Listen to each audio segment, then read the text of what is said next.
পিতৃভূমি এই সিলেট।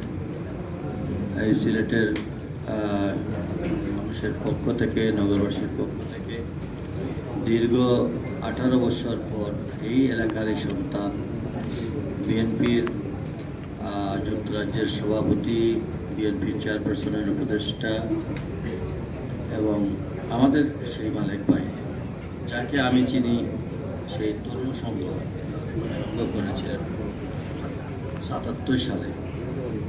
সেই তরুণ সংঘের মালিক ভাই, তারপরে যুবদল, তারপরে বিএনপি, আজকে এই পর্যায়ে। যাই হোক, অবশেষে এই ফ্যাসিস্ট সরকারের এই প্রত্যাবর্তনের পর স্বদেশে ফেরার করে আমরা যে একটি আমরা আমাদের মাটি এবং আমাদের নারীর সকল মানুষের সাথে উনি এসে মিশতে পেরেছেন, আসতে পেরেছেন। এই জন্য মহান রাব্বুল আলমিনের দরবারে শুকরিয়া আদায়। আল্লাহ পাক রাব্বুল আলমিনের মেহরবানি ছাড়া এই ফ্যাসিস্ট সরকারের এইভাবে বিদায় হবে, এটা আগ মুহূর্ত পর্যন্ত আমরা বিশ্বাস করি। আমরা মনে করেছিলাম আরও হয়তো রক্ত জড়তে হবে, এবং যাদের রক্তের বিনিময়ে অর্জিত আজকের এই স্বাধীনতা, যারা প্রাণ দিয়েছে, এই যে আমাদের ছাত্র জনতা, তাদের এই রক্তের বিনিময়ে আজকে আমরা এই স্বাধীন, নতুন করে আবার স্বাধীন হওয়ার সৌভাগ্য হয়েছে। এর জন্য তাদের রুহের মাগফিরাত কামনা করছি।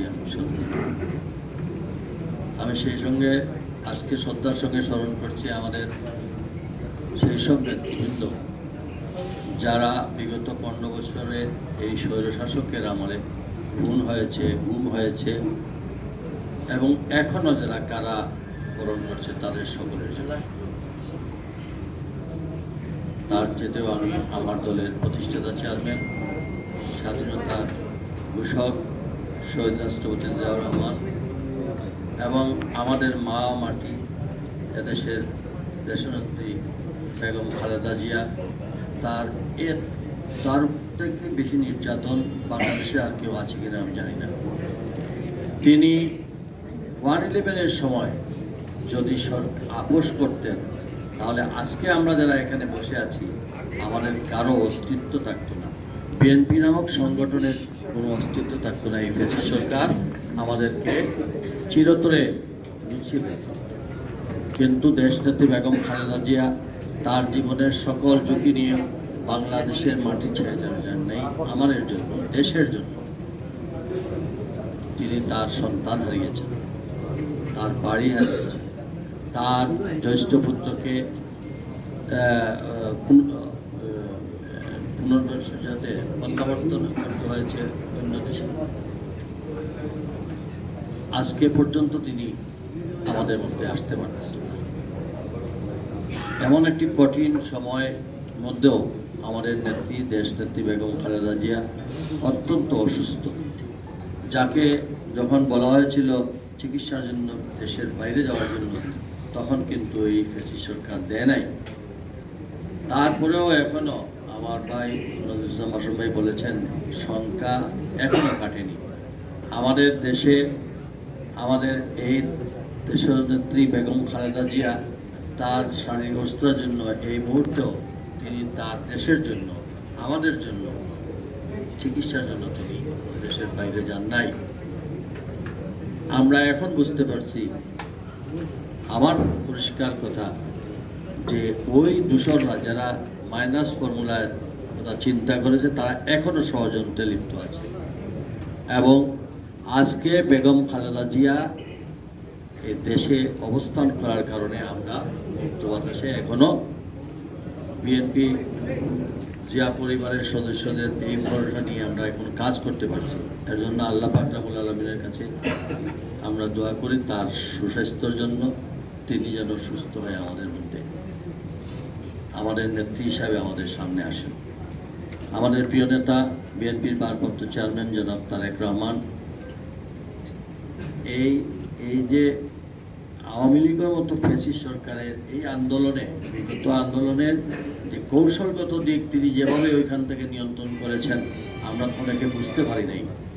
তার সেই কৌশলগত কারণেই আজকে এই ছাত্র জনতার আন্দোলনে বিএনপির এত কর্মী নেতা কর্মী সহ যারাই আন্দোলন শুরু করেছে, এটাই এই বড় সংগঠন হিসাবে বিএনপির যে নেতৃত্ব দিয়েছেন সেটা এখন আমরা বুঝতে পেরেছি এবং জাতি বুঝতে পেরেছে। আমরা আশা করি তিনি সহসায় দেশে ফিরবেন, তারপরে দেশের মানুষের আশা আকাঙ্ক্ষা পূরণ হবে। মালেক ভাই সম্পর্কে কিছু বলার, আমার মনে হয়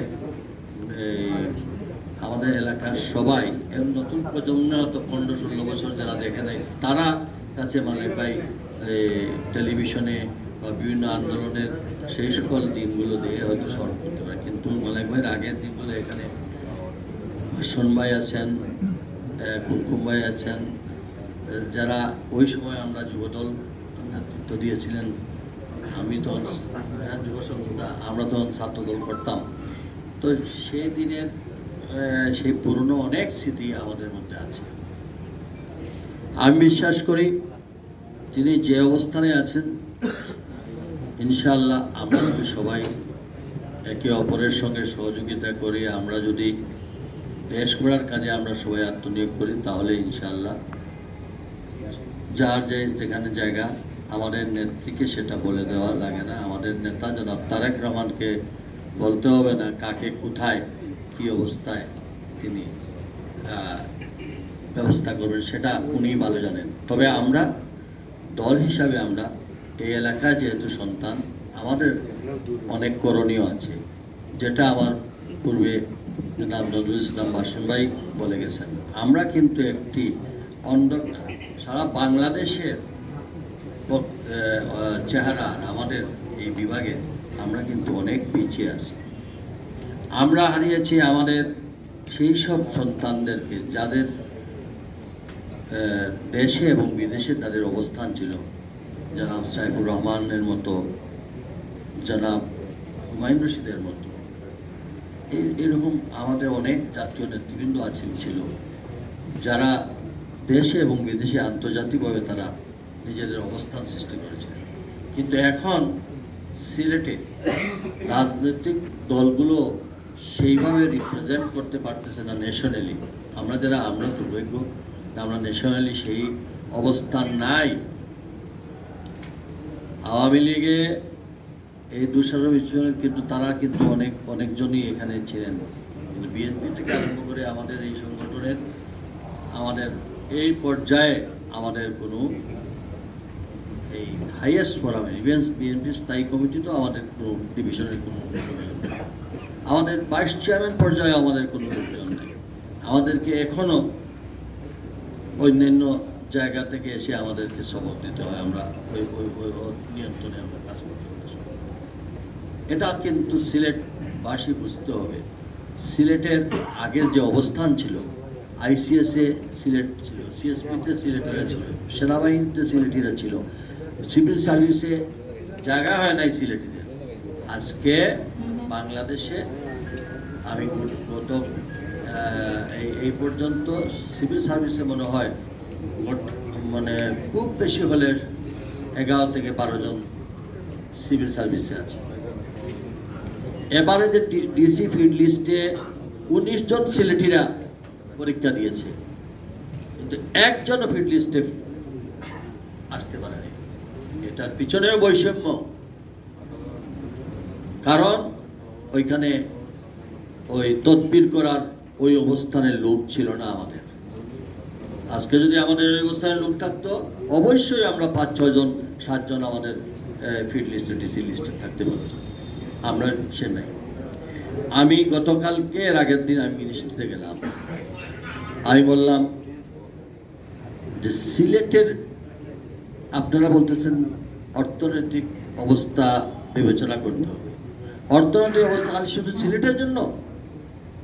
আওয়ামী লীগের এই 16 বছরে উন্নয়নের মহাসড়কে কথা বলেছেন, কিন্তু সিলেটের আপনারা যারা মিডিয়া বাইরে আছেন, একটু কষ্ট করে সদর উপজেলা, এরপরে বিভিন্ন উপজেলায় গিয়ে দেখেন যে কি সড়কের অবস্থা বলেন, স্বাস্থ্যের অবস্থা বলেন, স্কুল কলেজের অবস্থা বলেন, আমরা কত যে পিছিয়ে আছি এর বর্ণনা করে শেষ করা যাবে না।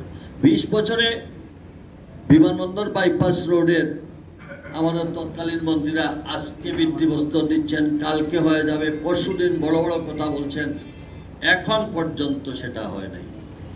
আমি গতকালকে আলটিমেটাম দিয়ে আসছি, যদি আগামী 1 মাসের মধ্যে বিমানবন্দর থেকে আম্বরখানা এবং বিমানবন্দর থেকে বাইপাস রোডের বাজেট এটা যদি অ্যালটমেন্ট না করা হয়, তাহলে কিন্তু আমরা আমাদের দাবি আদায়ের জন্য আমরা আন্দোলনে নামব। ওনারা বলছেন, কালকেই পিসি সভা এটা আমি নিজে অ্যাটেন্ড করেছি এবং ওইটাতে ইনশাল্লাহ এটা প্রগ্রেস হবে। এখন ফাইট করতে হবে। আমরা আজকে না উন্নয়ন বোর্ডের সিলেটে আগে হাওর উন্নয়ন বোর্ড ছিল, বিএনপি সরকারের আমলে হাওর উন্নয়ন বোর্ড, হাওর উন্নয়ন ভেঙে দেওয়া হলো। আজকে যদি হাওর উন্নয়ন বোর্ড থাকতো তাহলে এই আব্দুল হামিদ সাহেব মিটা মইনের দিকে রাস্তা করতে পারতেন না। হাওরের উপর এই বিভিন্ন স্থাপনা, আজকে জনতা থেকে ওইদিকে যান, বিভিন্ন স্থাপনা হচ্ছে হাওরের উপর, 3-4টা হাওরের উপর। আজকে সেটা হতো না যদি হাওর উন্নয়ন বোর্ড থাকতো। আমাদের হাওরগুলো শেষ হয়ে গেছে। আমাদের এই যে এডুকেশনের দিকে দেখেন, ইঞ্জিনিয়ারিং কলেজ মরহুম সাইফুর রহমান ইঞ্জিনিয়ারিং কলেজ করেছিলেন এবং বেগম খালেদা জিয়ার কাছ থেকে অনুমোদন নিয়ে আসছিলেন যে, এবং ম্যাডাম সেটা অনুমোদন দিয়েছিলেন যে 5 বছর ইঞ্জিনিয়ারিং কলেজ কার্যক্রম করার মধ্যে দিয়ে এটা প্রকৌশল বিশ্ববিদ্যালয়ে রূপান্তরিত হবে। এটা একটাকে পাস হয়েছিল এবং ক্যাবিনেটে পাস হয়েছিল, কিন্তু আজ পর্যন্ত বিএনপি সরকারের আমলে এই ইঞ্জিনিয়ারিং কলেজ হয়েছে বলে এটা ওনারা করেন নাই। একজন শিক্ষকও এখন পর্যন্ত পোস্টিং দেওয়া হয় নাই, অথচ বাংলাদেশের বেস্ট একটি ইঞ্জিনিয়ারিং কলেজের সব অ্যাকোমোডেশন থাকা সত্ত্বেও সেটা হচ্ছে না। বৈষম্য ছাত্র আন্দোলনের কথা বললেন যে সরকার, তো অন্তর্বর্তীকালীন সরকার বললেন যে ওনারা সব স্বাস্থ্য খাতে সব ধরনের চিকিৎসার ব্যবস্থা করেন।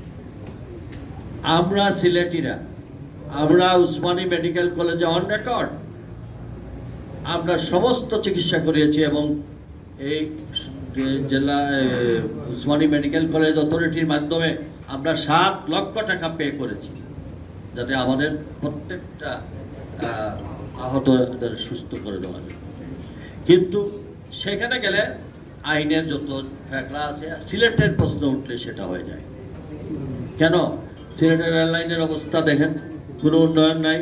বিমানবন্দরের বড় বড় কথা বলে নাই যে আজকে বড় ওয়াল দিয়ে করছে, এখানে সাংবাদিকরা আছেন, তৎকালীন স্বরাষ্ট্রমন্ত্রী সবাই ছিলেন। জায়গা দখলের সময় আরিফুল হক চৌধুরী, হ্যাঁ, অবৈধ দখল ভাঙার জন্য। ভালো কথা। এখন আমাদেরকে চিন্তা করতে হবে আমাদের ছেলেমেয়েদের। মালেক ভাইরা প্রবাসী আছেন, আমরা যারা প্রবাসী রেমিটেন্সের এই এলাকা, আমরা মধ্যেও একতা ফিরে আনতে, আমাদের মধ্যে ইউনিটি ফিরে আনতে। আমরা এই রেমিটেন্স যোদ্ধাদেরকে যদি ইউনাইটেড করতে পারি, তাহলে এই যে বৈষম্য যেটা হচ্ছে সেখানে আমরা সরকারকে ধরতে পারবো। কারণ আমাদের আর এখন ওই লেভেলে আর কোনো শক্তি নাই, আমাদের সিভিল সার্ভিসের নাই, পুলিশের নাই, অ্যাডমিনিস্ট্রেশন কোনো জায়গায় নাই। তাহলে আছে কোন জায়গায়? আছে প্রবাসী অধ্যুষিত এলাকার এই প্রবাসী রেমিটেন্স যারা এখানে পাঠায়, এই রেমিটেন্স যোদ্ধাদের মাধ্যমে আমাদের এই সকল দাবি দেওয়া আদায় করতে হবে। এখন তাহলে রেমিটেন্স যোদ্ধাদেরকে এক হতে হবে।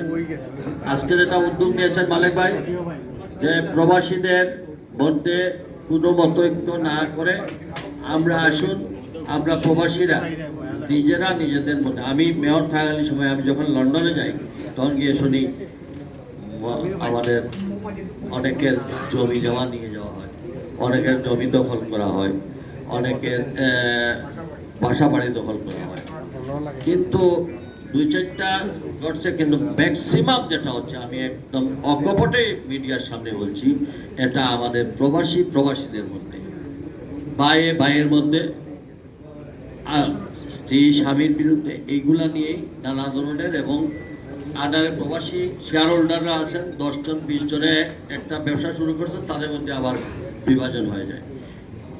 আমার মনে হয় এই জায়গাটা সিলেটিদের যারা আছেন প্রবাসী, তাদের যারা লিডাররা আছেন, আমরা সবাই এই ব্যাপারে আমরা সব কিছু বলি, যদি ভবিষ্যৎ প্রজন্মদের জন্য, নিজেদের জন্য, এই দেশের জন্য কিছু করার খেয়াল থাকে, তাহলে আপনারা একত্রিত হয়ে ইউনিটি ফর্ম করেন। কোনো সন্ত্রাসীরা প্রবাসীদের জায়গা দখল করে রাখতে পারবে না, প্রবাসীদের উপর কোনো হামলা করতে পারবে না। কিন্তু আমাদের আমরা যেন এসে আবার কোনো চাঁদাবাজ সন্ত্রাসীদের কাছে আমরা ঠিকা দেই না যে আসো আমরা ওই দখলটা করে আপনাদেরকে কিছু দেব। এটা থেকে আপনারা লিগ্যাল পয়েন্টে থাকবেন, এখানে প্রসিজার অনুযায়ী আপনাদের সঙ্গে সব থাকবে। আপনারা দয়া করে আপনাদের বেনিফিট নেওয়ার জন্য আরেকটা হায়ার করে আরও কিছু দখলবাজ চাঁদাবাজদেরকে দিয়ে আসেন। আমরা আপনি করলেন, উনি করবে আরেকটা। এই জিনিসটা থেকে আমরা বেরিয়ে আসতে হবে।